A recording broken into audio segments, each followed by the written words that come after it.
Good morning student.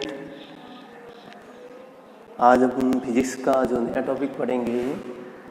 आपने last class online नहीं हो पाई थी तो वीडियो अपलोड किया गया था लास्ट क्लास का, तो आप लोगों ने देखा होगा। लास्ट क्लास में मैंने आपको कूलाम नियम के बारे में पढ़ाया था, ठीक है। तो आज उसी से आगे अपन लोग इस कूलाम नियम से आगे कुछ चीज़ें शुरू करेंगे। मैं आपको थोड़ा सा कूलाम नियम का जो पढ़ाया था लास्ट क्लास में उसका एक रफली आइडिया दे रहा हूँ, ठीक है ना। तो देखिए, कूलाम नियम मैंने आपको फॉर्मूला बताया था, आवेशों के मध्य लगने वाला बल, ठीक है। बल, आवेशों के मध्य लगने वाला जो बल है कूलाम बल, उसका सूत्र अपन ने लास्ट क्लास में पढ़ा था K(Q1 Q2 R²), ठीक है। फिर आगे मैंने आपको इस कूलाम बल के बारे में पढ़ाया था कि माध्यम में जो बल होता है, माध्यम में कूलाम बल, ठीक है। ये तो निर्वात में बल है जिसका मान क्या होता है K(Q1 Q2 R²). और माध्यम में जो कूलाम बल होता है, माध्यम में कूलाम बल जो है उसका मान जो अपन ने पढ़ा था Fm, मैंने लिखा था m का मतलब मीडियम होता है और उसका फॉर्मूला आया था F/εr, ठीक है। और यार आपको ये भी बताया था कि जो माध्यम में कूलाम बल जो होता है, ठीक है, वो निर्वात के बल का 1/εr गुणा होता है। अर्थात जो है आपके ये बल का मान जो है क्या हो जाता है, कम हो जाता है। कब? जब माध्यम है, ठीक है ना। इसका रीजन एक कहीं भी बताया था कि εr जो है, ठीक है ना, वो आपके पास इसको बोलते हैं आपेक्षिक वैद्युतशीलता, ठीक है ना। इसको क्या बोलते हैं? आपेक्षिक वैद्युतशीलता, या फिर इसे एक ही बोलते हैं माध्यम का, आप इस वर्ड को याद रखें, माध्यम का परावैद्युतांक, ठीक है। क्वेश्चंस में ये चीज ज्यादा लिखी हुई आती है, माध्यम का परावैद्युतांक। और ये माध्यम का परावैद्युतांक जो होता है वो हवा के लिए कितना होता है, ये सब लास्ट क्लास में पढ़ाया था, मैं आपको बता रहा हूँ। हवा के लिए कितना होता है, हवा बोल दीजिए या निर्वात बोल दीजिए, उसके लिए कितना होता है 1।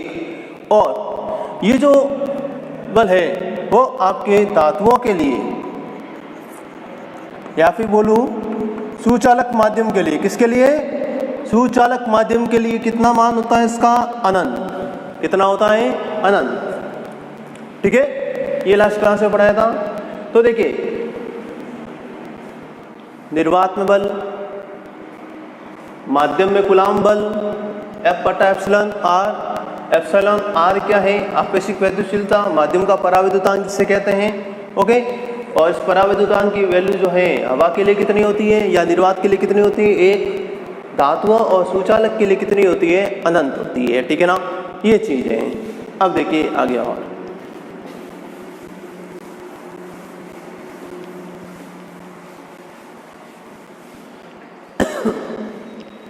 देखिए, ये जो कूलाम बल जो है, जो कूलाम बल है, ये दो बिंदुवत आवेशों के मध्य कार्य करता है। किसके मध्य कार्य करता है? दो बिंदुवत आवेशों के मध्य कार्य करता है। दूसरा, एक प्रॉपर्टी इसकी याद रखें, जो कूलाम बल है, कूलाम बल, ठीक है, एक संरक्षी बल है। कैसा बल है? संरक्षी बल है, ठीक है। संरक्षी बल के बारे में मैंने आपको 11th क्लास से पढ़ाया था, संरक्षी बल, असंरक्षी बल, ठीक है ना। ये टॉपिक चलते हैं। संरक्षी बल वे बल होते हैं जिनका जो बल का मान जो है, ठीक है ना, या जिन बल के द्वारा जो कार्य का मान है वो पथ पे निर्भर नहीं करता है, ठीक है ना। ऐसे बल क्या कहलाते हैं? संरक्षी बल कहलाते हैं, ठीक है ना। और कूलाम बल जो है आपका केंद्रीय बल भी है। कैसा बल है? केंद्रीय बल है, ठीक है ना। कूलाम बल कैसा बल है? केंद्रीय बल है। केंद्रीय का मतलब है कि हमेशा ये सेंटर की ओर जो है या वस्तु के केंद्र की ओर निर्देशित होता है, ठीक है ना। इसलिए इसको बोलते हैं ये कैसा बल है? केंद्रीय बल है, ठीक है। और यह बल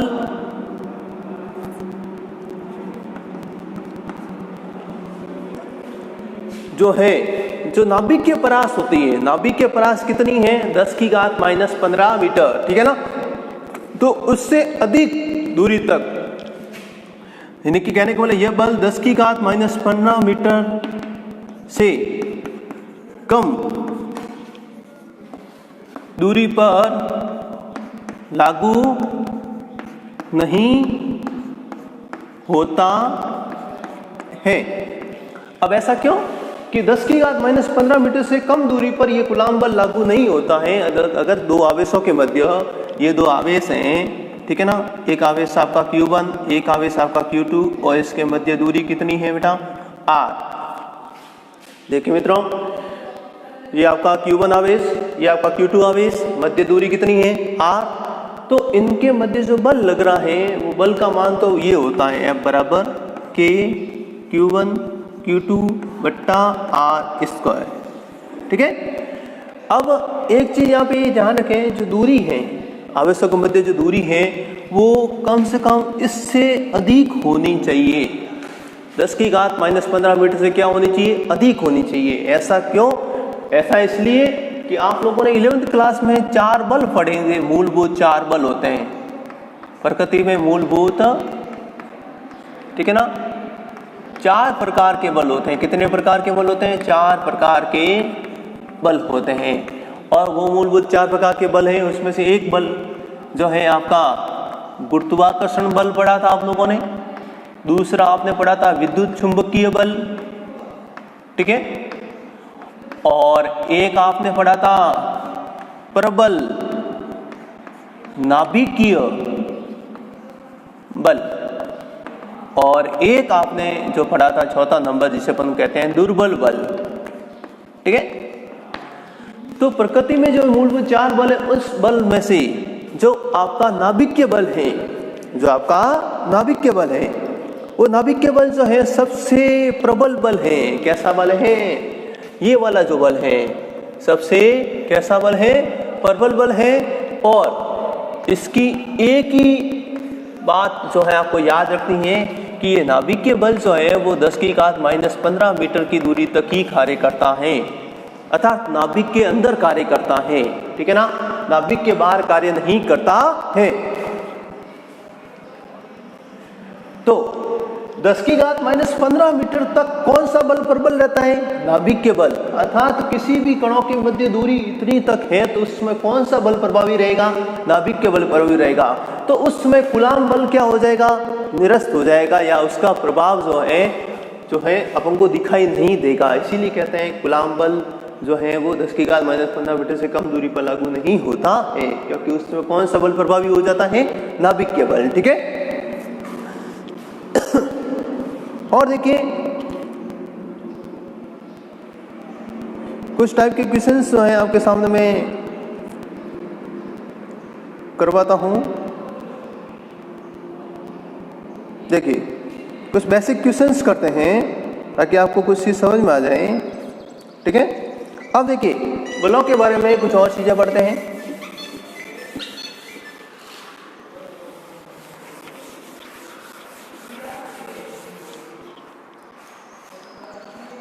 तो देखिए अब एक कोई क्वेश्चंस लेके अपन समझेंगे, ठीक है।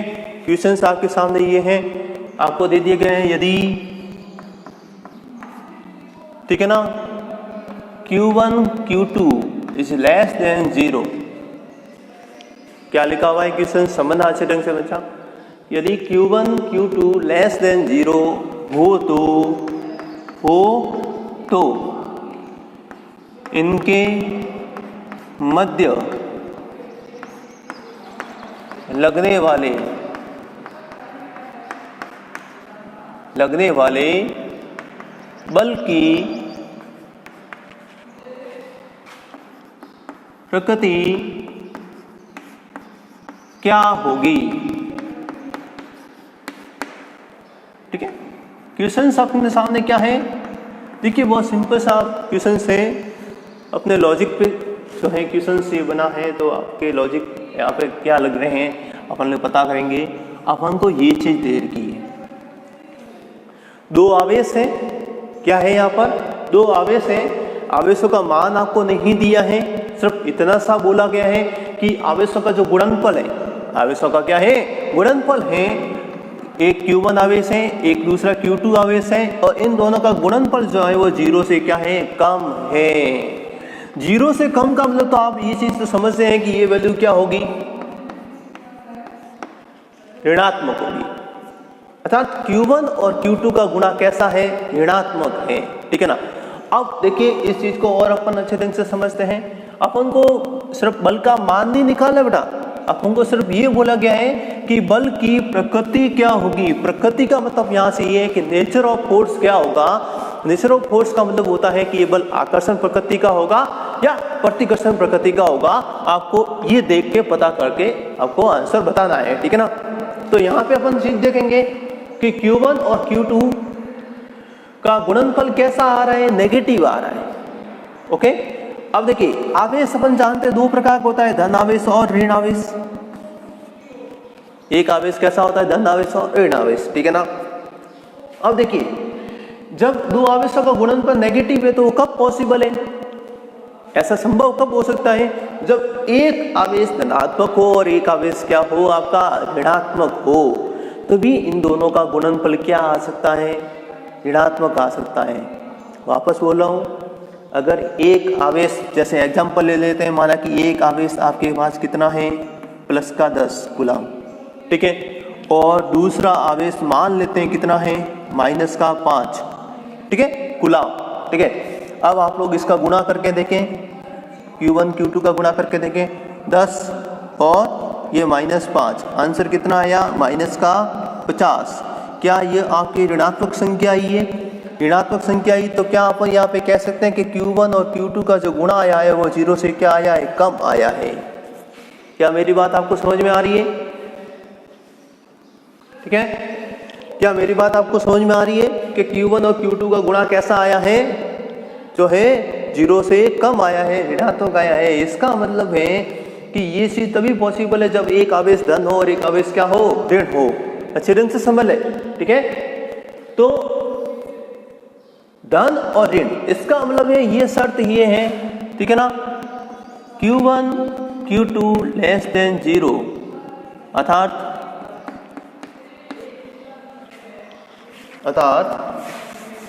देखो ये एक लाइन क्वेश्चन था, मैंने आपको पूरा अच्छे ढंग से समझा के लिख रहा हूँ। उसका आंसर कि Q1 Q2 लेस देन क्या है, 0, अर्थात इनका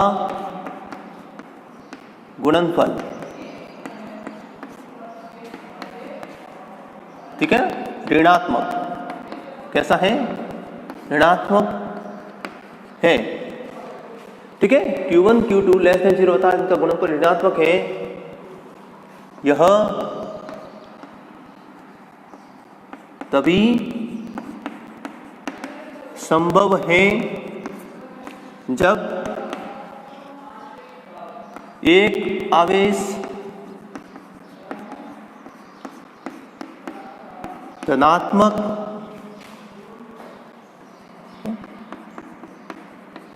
व दूसरा ऋणात्मक का हो। एक आवेश कैसा हो, धनात्मक, और दूसरा आवेश कैसा हो, ऋणात्मक हो, ठीक है। तो यहां से अपन ने एक तो चीज बना कि एक आवेश धन है और एक आवेश ऋण है, और धन आवेश, अतः इनके मध्य कार्यरत बल, इनके मध्य कार्यरत बल। अब बताइए कि इनके मध्य कार्यरत बल कैसा होगा, एक आवेश कैसा है, धन आवेश, और एक आवेश कैसा है, ऋण आवेश। दो विपरीत प्रकृति के आवेशों के मध्य हमेशा कैसा बल कार्य करता है, आकर्षण बल, ठीक है ना। तो इनके मध्य कार्यरत बल जो है वो आकर्षण प्रकृति का होगा। कहाँ होगा, शायद क्वेश्चन आपको समझ में आ गया होगा कि इनके मध्य जो कार्यरत बल है वो कैसा होगा, आकर्षण प्रकृति का होगा, ठीक है। अब देखिए, अब मैं इसी क्वेश्चन को थोड़ा सा और चेंज कर देता हूं। क्या ये आपको चीज समझ में आ रही है, क्या ये क्वेश्चन समझ में आया, एक बार कमेंट करके बताइए मुझे आप। एक बार कमेंट करके बताइए क्या ये क्वेश्चन समझ में आया आपको?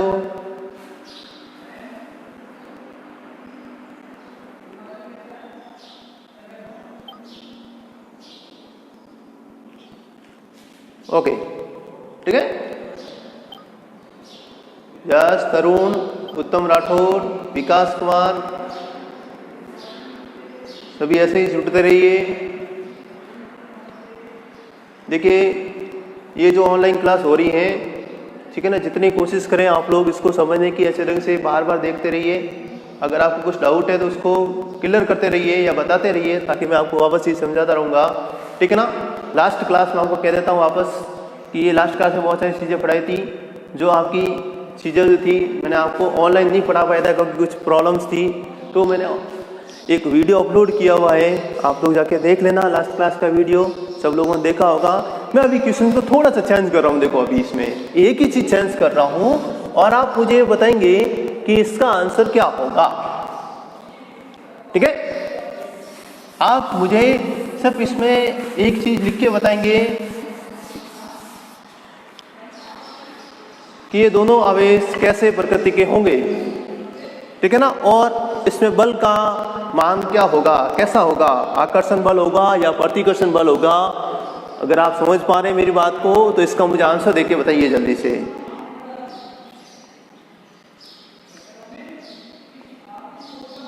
जल्दी से देके बताइए।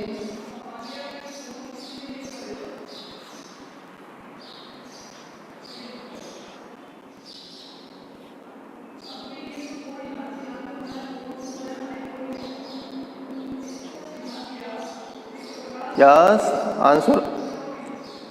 आंसर क्या होगा बताइए।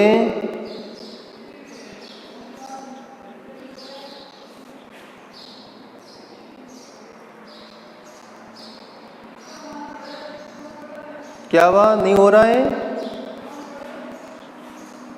क्वेश्चन मैंने चेंज किया है। यदि Q1 Q2 ग्रेटर देन 0, मेरी आवाज आ रही है आपको? Q1 Q2 ग्रेटर देन 0 हो तो इनके मध्य लगने वाले बल की प्रकृति क्या होगी, आप बताइए।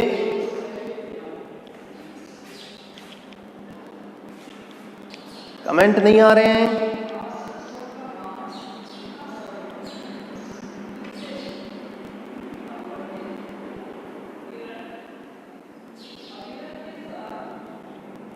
चलो देखिए बताता हूं मैं आपको। देखिए वो सिंपल सा था। देखिए क्वेश्चंस अभी मैंने आपको क्या बताया कि Q1 Q2 लेस देन 0 हो, ठीक है ना। तो अपन ने इसमें क्या पता किया कि एक बल आपका कैसा आवेश कैसा प्रकृति का होगा, धन, और एक बल कैसा प्रकृति का और ऋण प्रकृति का होगा, तभी ये चीज पॉसिबल है। और इन धन और ऋण में कैसा बल कार्य करता है, तो दो विपरीत प्रकृति को हमेशा कैसा बल कार्य करता है, आकर्षण प्रकृति का बल कार्य करता है। अब चीज थोड़ी सी देखो डिफरेंट करते हैं वापस, देखिए, ठीक है। तो देखिए Q1 Q2 आपका ग्रेटर देन 0 है, ठीक है। सुना आचरण से बहुत सिंपल सा क्वेश्चन है। Q1 Q2 क्या है, ग्रेटर देन क्या है, 0 है। अगर दो आवेशों का गुणनफल जो है 0 से अधिक है, इसका मतलब ये चीज तो तय है कि या तो ये दोनों आवेश कैसे होंगे, दोनों आवेश कैसे होंगे, पॉजिटिव पॉजिटिव होंगे भाई, ये धन और ये क्या होगा, धन आवेश होगा। और या फिर दोनों आवेश कैसे होंगे, ऋण आवेश होंगे, क्योंकि आप जानते हो धन और धन का गुणनफल क्या होता है, धन, और ऋण का गुणनफल भी क्या होता है, धन। इसका मतलब क्या यह चीज आपको समझ में आ रही है मैं जो कह रहा हूं आपको, ठीक है। तो इससे अपन को क्या चीज पता चल रही है, Q1 व Q2, Q1 व Q2, ठीक है, का गुणनफल, Q1 व Q2 का गुणनफल धनात्मक है। कैसा है, धनात्मक संख्या है, ऐसे लिख लो, धनात्मक संख्या है। अतः ये आवेश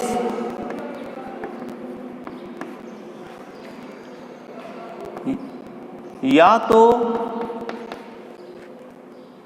ये दोनों ऐसे लिख लो, ये दोनों आवेश या तो धनात्मक होंगे या ऋणात्मक होंगे। ठीक है, बात समझ आ रही है कि ये दोनों आवेश कैसे होंगे, या तो धनात्मक होंगे या क्या होंगे, ऋणात्मक होंगे। अब आप जानते हो कि दो समान प्रकृति के आवेशों के मध्य कैसा बल कार्य करता है। दो समान प्रकृति के आवेशों के मध्य कैसा बल, समान समान आवेश क्या करते हैं, प्रतिकर्षण करते हैं। क्या करते हैं, प्रतिकर्षण करते हैं। तो अतः बल कैसा लिखूं, बल जो होगा आपकी कैसा प्रकृति का होगा, प्रतिकर्षण प्रकृति का होगा, प्रतिकर्षण प्रकृति का होगा। क्या अब क्लियर हो रहा है बात, क्या अभी बात क्लियर हो गई? बल कैसी प्रकृति का होगा, एक बार बता दीजिए, क्या ये बात अभी क्लियर हो गई कि बल कैसी प्रकृति का होगा, प्रतिकर्षण प्रकृति का होगा।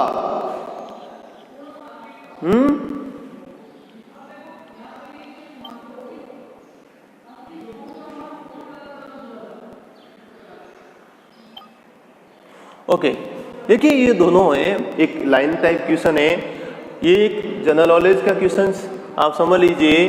ठीक है ना, एक नंबर के सवाल में कई बार बोर्ड एग्जाम ऐसे क्वेश्चंस आते रहते हैं। बेसिक से बेसिक लॉजिक क्वेश्चंस हैं, कुछ आपको अलग पैटर्न का क्वेश्चंस करवाता हूं मैं आपके सामने। ठीक है ना, तो देखिए, और ठीक है,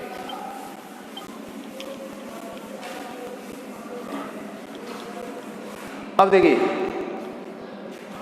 अब क्वेश्चंस ला, ठीक है ना।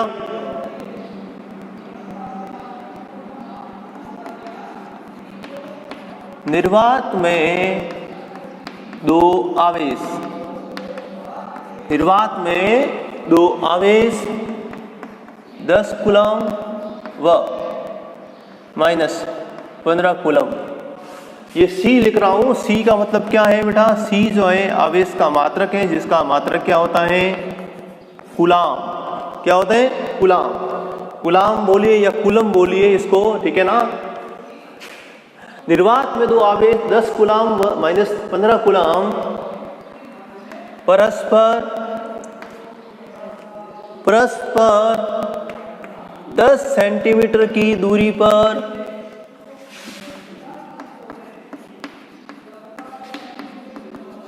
स्थित है, तो बल का मान क्या होगा, बल का मान क्या होगा। बेसिक क्वेश्चंस हैं, मैं थोड़ा आपको इसको जल्दी से समझा देता हूं। देखो, आपको निर्वात में पहले तो ये ध्यान रखें, ठीक है, एक आवेश है, दूसरा आवेश है, तो आपको दिया हुआ क्या है, दिया हुआ, ठीक है, ये आवेश कितना दे रखा है, दूसरा आवेश कितना दे रखा है आपको, ठीक है। और आपको एक चीज दे रखी है कि ये दो आवेश हैं, ठीक है, दो आवेश जो है वो कितनी दूरी पर स्थित है बेटा, 10 सेंटीमीटर की दूरी पर स्थित है। हमेशा ध्यान रखें, जहाँ पे भी आप दूरी सेंटीमीटर में आ रही है तो पहले उसको आराम से मीटर में चेंज कर दो। सेंटीमीटर को मीटर में चेंज करेंगे तो 100 का भाग देंगे, या फिर ये समझिए 10 की घात -2 का क्या करेंगे, गुणा करेंगे, एक ही बात है, ठीक है। ये चीज आपको दे रखी है, ठीक है। अब आपको बल का मान निकालना है, तो कूलाम के नियम से बल क्या होता है दो आवेशों के मध्य, K Q1 Q2 बट्टा R square, K Q1 Q2 बट्टा R स्क्वायर, ठीक है। अब देखिए, तो बस इसकी वैल्यू निकालनी है आपको, तो इसकी वैल्यू आप लोग अपन लोग निकालते हैं। देखिए, अब मान पुटअप करेंगे, K का मान कितना होता है, देखो याद रखेंगे, K का मान 9 इंटू 10 की घात 9, K का मान कितना होता है, 9 इंटू 10 की घात 9। फिर Q1 देखिए कोई ज़रूरी नहीं है, किसी को भी आप Q1 बना सकते हैं, किसी को भी आप Q2 बना सकते हैं। ऐसा नहीं है कि ये पहले लिखा हुआ है, ये बाद में लिखा हुआ है, इसको Q1 मानना है, इसको Q2 मानना है। बस एक को अगर Q1 माना है तो दूसरे को क्या मानेंगे, Q2 मानेंगे, ठीक है। इंटू 10, ठीक, सॉरी ये 10, ठीक है। दूसरा ये Q2, ये कितना है, माइनस का 15, ठीक है, अपॉन में, ठीक है। ये कितनी वैल्यू है, 10 इंटू 10 की घात -2, ये R है, लेकिन अपन को R का क्या करना है, स्क्वायर करना है, ये लो स्क्वायर, ठीक है। अब देखिए ये कितना हो गया, देखो थोड़ा आराम से सॉल्व कर दीजिए। देखो ये 90 इंटू 10 की घात 9 -15, एक बार लिख लीजिए, इसको सॉल्व कर दीजिए। कितना हो गया, देखो ये तो हो गया 100 और ये हो गया 10 की घात -4, 10 की घात -4, ठीक है। कुछ चीज़ कट रही है, देखो 4 को ऊपर लेके जाएंगे तो 9 और 4 कितना हो जाएंगे, 13, 9 और 4 कितने हो जाएंगे, 13, 9 घात है, ये माइनस की घात ऊपर जाएगी तो किसकी हो जाएगी, प्लस की हो जाएगी। या आप ऐसे समझ सकते हैं आप लोग कि इसमें से ये 10 की घात 2 है और 10 की घात -4 है, तो 10 की घात -2 बच गया, 2 को ऊपर लेके जाएंगे तो 10 की घात कितना हो जाएगा, 11, 9 10 11, ठीक है ना। और 15 को इससे गुणा कर दो तो कितना हो जाएगा, 5 और 4 हो गए, ये 13, ठीक है, माइनस साइन लगा दिया, ओके। इंटू 10 की घात क्या हो गया बेटा, 11, ओके। और पीछे क्या लिखूंगा, मात्रक न्यूटन, क्योंकि बल का मात्रक क्या होता है, न्यूटन। तो -1350 10 इंटू 10 की घात 11 न्यूटन। देखिए बल का मान कितना आया, बल का मान आया 1350 इंटू 10 की घात 11, ठीक है। ये ऋणात्मक चिन्ह आपको क्या बता रहा है, ऋणात्मक चिन्ह का मान में कोई भी बेटा इसका रोल नहीं है, इसका कोई रोल यहाँ पर इस मान में नहीं है। बस ये ऋणात्मक चिन्ह आपको ये दर्शा रहा है कि ये दो आवेश जो है इनके मध्य जो बल कार्य कर रहा है वो बल कैसा बल है आपके, कैसा बल है आपके, आकर्षण प्रकृति का है, ठीक है ना।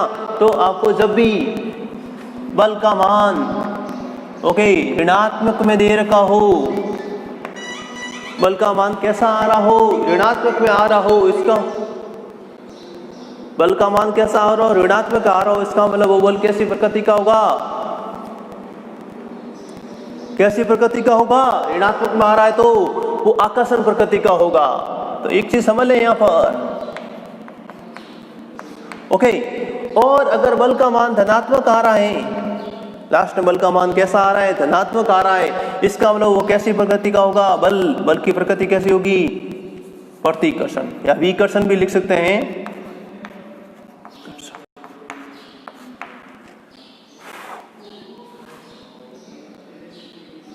आपस एक बार देख लें क्वेश्चंस को, दो आवेश दे रखे थे, उनके मध्य आपको दूरी दे रखी थी 10 सेंटीमीटर, आपको बोला कि बल का मान ज्ञात करो, ठीक है ना। तो अपन लोगों ने बेसिक चीज़ें लिख ली, सेंटीमीटर को मीटर में जरूर बदले आप लोग, ठीक है। इस फॉर्मूले को याद रखें, इस फॉर्मूले से अपन लोग यहाँ पे वैल्यू निकाल लें कि Q1 Q2 बट्टा R स्क्वायर, R की वैल्यू कितनी है 10 सेंटीमीटर है, सेंटीमीटर में लिखा है यहाँ पर। और इसको सॉल्व किया, सॉल्व करने का तरीका देखो, मैंने इस 10 का इसके साथ गुणा कर दिया, ऐसे ही लिखा, -15 भी ऐसे ही लिखा, इसको सॉल्व कर दिया, ये 100 हो जाएगा और ये 10 की घात क्या हो जाएगी -4। आप इसको सॉल्व कर दो आराम से, क्योंकि इसको अपन लोग क्या लिख सकते हैं 10 की घात 2 और ये क्या है 10 की घात -4। अगर इसको आप सॉल्व करेंगे तो 10 की घात कितना बच गया, -2 और -2 ऊपर लेके जाएंगे तो 10 की घात क्या हो जाएगा 2, ठीक है। और ये 10 की घात 2 और इस 10 की घात 9 से जुड़ जाएगा, 10 की घात कितना बन जाएगा आपके 11, ठीक है। और इस 15 को 15 को 90 से गुणा कर दिया तो अपने पास आंसर आ गया ये, ठीक है। तो यहां पर एक चीज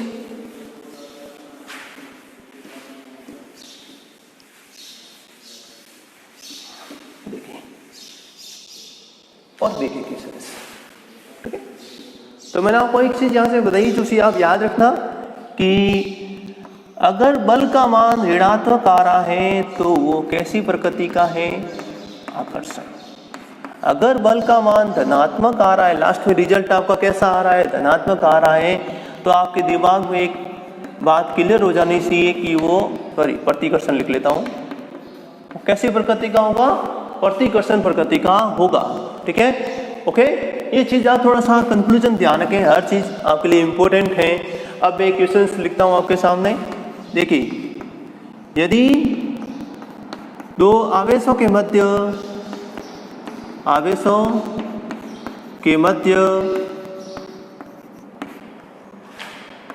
F बल कार्यरत है,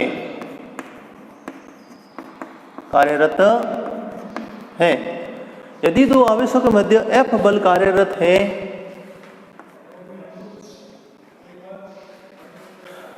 यदि शब्द हटा देते हैं, दो आवेशों के मध्य F बल कार्यरत है, यदि इन आवेशों के मध्य क्वेश्चन समझना, आवेशों के मध्य दूरी, इन आवेशों के मध्य दूरी दुगुनी कर दी जाए तो बल कितना होगा?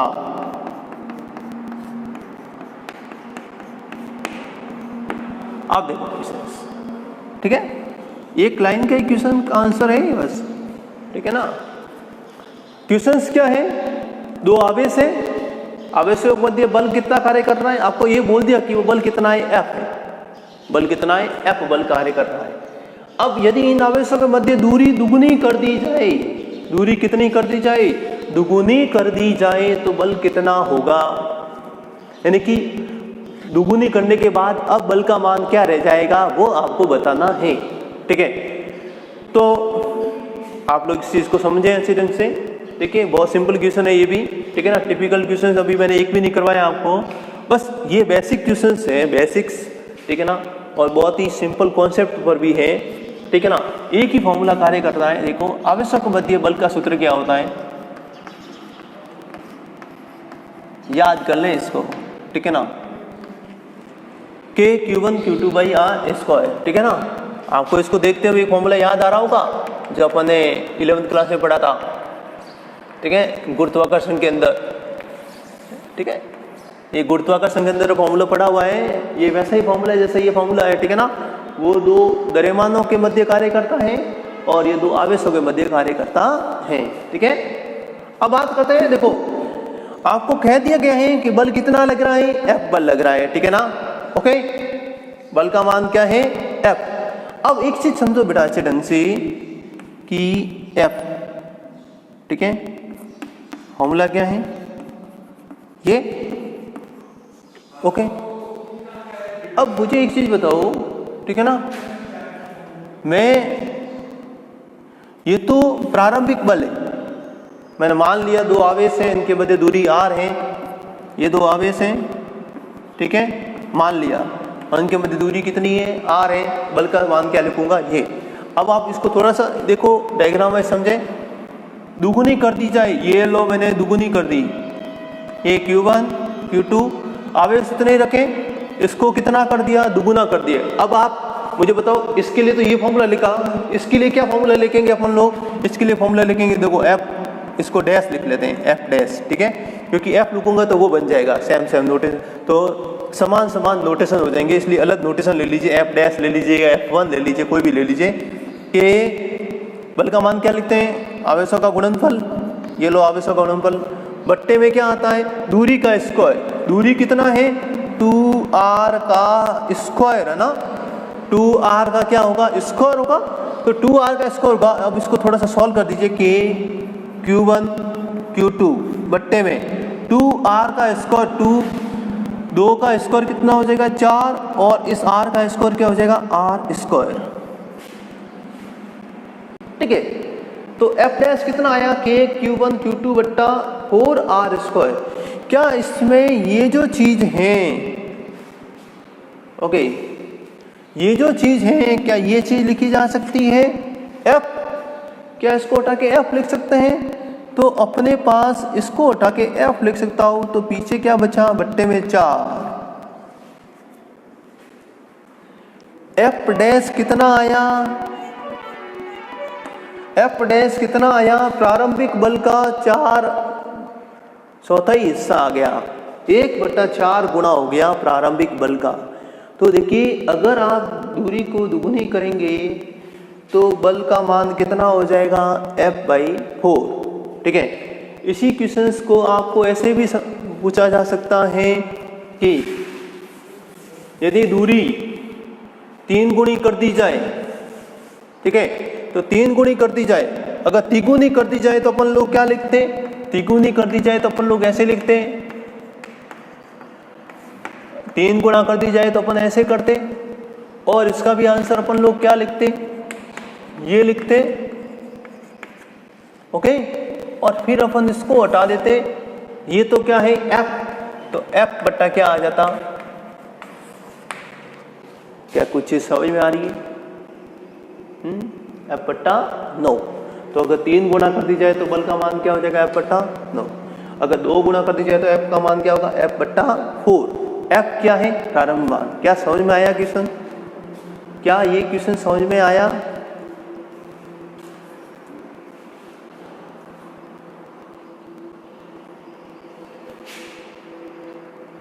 बताइए क्या क्वेश्चन समझ में आया?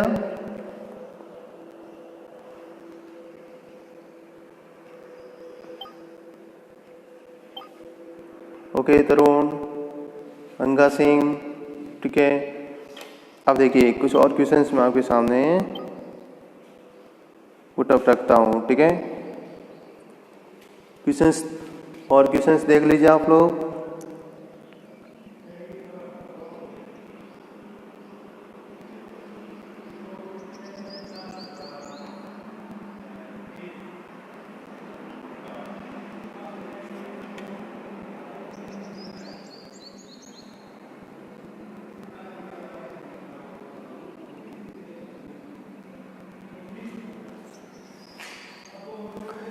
तो ये क्वेश्चंस आपको समझ में आ गया होगा, इस टाइप का क्वेश्चंस, ठीक है। अब देखिए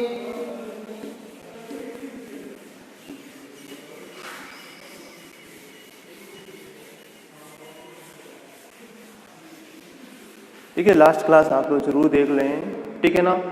अब देखिए, अगर एक चीज ये भी है, देखिए एक कूलाम नियम की कुछ और प्रॉपर्टी मेरे को याद आ रही है, आपको बता देता हूं। देखिए कूलाम नियम जो है उसमें आवेशों के मध्य जो बल लग रहा है वो तीसरे आवेश की उपस्थिति पर कोई भी इफेक्ट नहीं पड़ता। जैसे मैंने आपको कहा कि ये 2 आवेश हैं, एक Q1 आवेश और एक Q2 आवेश, और इनके मध्य दूरी R, और आप बल का सूत्र लिखते हैं F बराबर ये, ठीक है।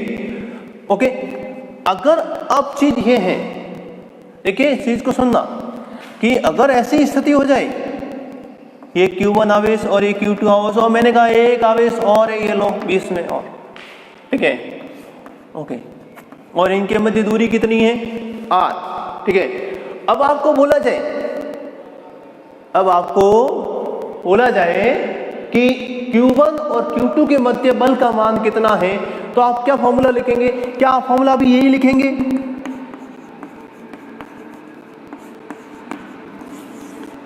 क्या अभी भी फॉर्मूला यही लिखेंगे? तो अगर अभी फॉर्मूला यही लिखेंगे, इसका मतलब ये हो गया, वेरी गुड उत्तम, समझ में आ रहा है उत्तम को भी, बहुत अच्छी बात है। देखिए कि F बराबर के Q1 Q2 बट्टा R स्क्वायर, इसका मतलब ये चीज हो गई कि इस आवेश का कोई लेना देना नहीं। अगर ये बीच में आ रहा है तो भी अपन बल का मान क्या लिखेंगे? यही। इसमें बीच में आवेश नहीं है तो भी क्या लिखा है? ये।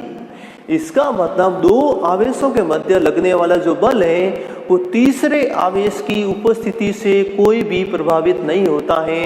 इन 2 आवेशों के मध्य बल उतना ही लग रहा है जितना यहाँ पे लग रहा था, चाहे भले तीसरा आवेश आ गया हो। अब बात करते हैं इस तीसरे आवेश की, मैं आपको समझाता हूँ, 5 मिनट इसको समझ लें कि तीसरा आवेश क्या कर रहा है। देखो अब देखिए आगे क्वेश्चंस कुछ इस टाइप के आएंगे संतुलन वाले,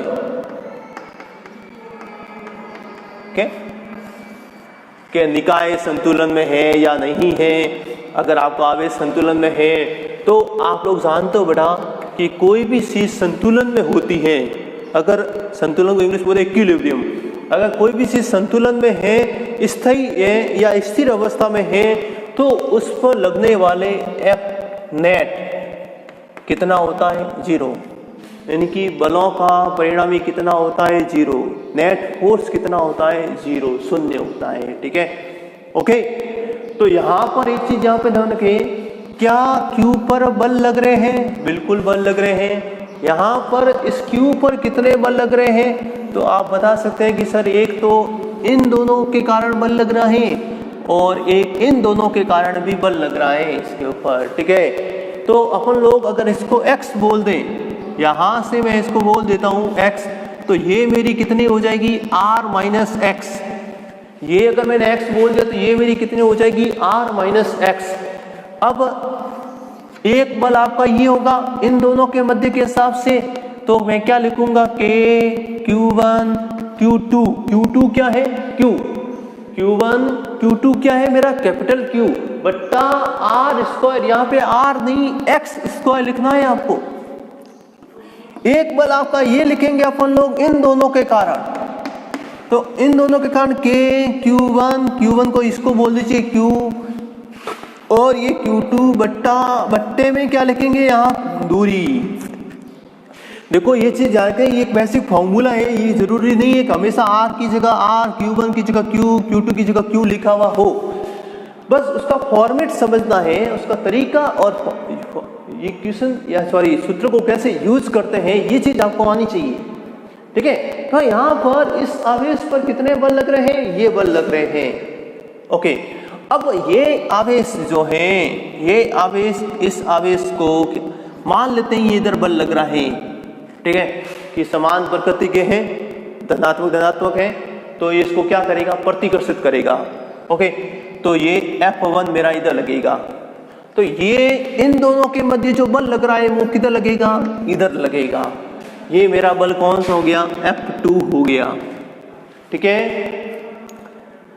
ये समझना कि इन दोनों के मध्य जो बल लग रहा था वो मेरा क्या हुआ? F1 मैंने किधर लगा दिया? इधर। इन दोनों के मध्य जो बल लग रहा है F2 वो किधर लग रहा है? इधर। ठीक है, ओके।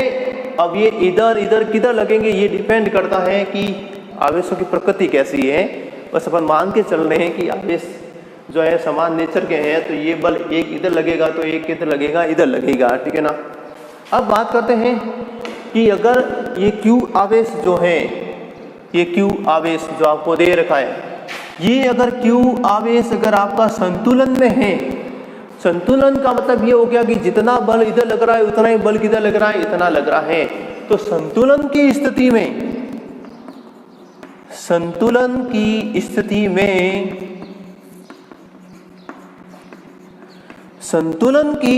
में F1 का जो परिमाण होगा वो किसके बराबर होगा? F2 के बराबर होगा। F1 बराबर F2 होगा, या अपन इसे ये भी लिख सकते हैं F net is equal to 0। F net का मतलब क्या हो गया? इसमें से ये बल, ठीक है ना, घटा के देख लो, या इसमें से ये घटा के देख लो, आंसर कितना आना चाहिए? 0 आना चाहिए। ओके, इसका मतलब अगर इधर ही 10 लग रहा है तो इधर भी कितना लग रहा होगा? 10 लग रहा होगा, तभी आंसर आपका क्या मिलेगा? 0। ठीक है, इस टॉपिक को मैं आपको नेक्स्ट क्लास में लेके जाऊंगा, और ठीक है ना, अभी इस टॉपिक पे अपन क्वेश्चंस भी करेंगे संतुलन की अवस्था के लिए कि किस टाइप के क्वेश्चंस होते हैं, ताकि आपको ये बेसिक जानकारी समझ आ जाएगी। ठीक है ना। तब तक के लिए जो पहले वाले क्वेश्चंस करवाए हैं उसको एक बार देख लें। ओके, सभी का थैंक्स, बहुत बहुत धन्यवाद। अच्छा, इस यूनिट के नोट्स, अच्छा मैं देखता हूँ इस यूनिट के नोट्स, ऐसा करता हूँ आपको एक PDF जो है मैं भेज दूंगा, अपलोड कर दूंगा, जितना पढ़ाया है उतना। ठीक है ना, जितना पढ़ाया है उतना अपलोड कर दूंगा, तो आप लोग देख लेना उस PDF को, उसमें नोट्स में आपको सारा लिखा हुआ मिल जाएगा। ठीक है, ओके, सभी का बहुत बहुत धन्यवाद, थैंक्स।